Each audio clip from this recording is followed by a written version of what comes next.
umlaleli wasekhaya engakwazi ukuthi download i-app ku-Google Play Store iyeza futhi naku-Apple Store kulabo basebenzisa ama-iPhone.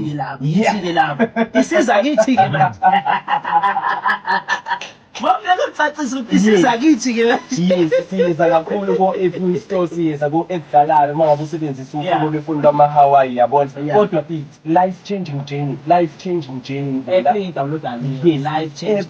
Oyi-download-ayo ku-Google Play Store yakho. Leyo app uzokwazi ukuthola ama-features amaningi. Uzokhumbula ukuthi uma ngabe kushaya lesi sikhathi njalo ngoLwesihlanu saqala ngoMsombuluko kupheze sifika lonke ngokwenyezi sithi life changing journey yamanje kusayingxenye-ke yawo life changing journey lo sishintsha impilo yomuntu ndlela umuntu uyakwazi ukuyithola i-app ku-Google Play Store akadownload ethi nje life changing journey uzoyibona isihlahla ibhaliwe ukuthi life changing journey mobile app, then uyagijima uyongena kwi-feature ethi Tshabalala Finance. Ila khona uzokwazi ukuthi ukwazi ukuthola ama-updates nayo yonke into nokuthi futhi izokusiza ukuthi ukwazi ukuthi u-apply noma ngabe kuNingizimu Afrika.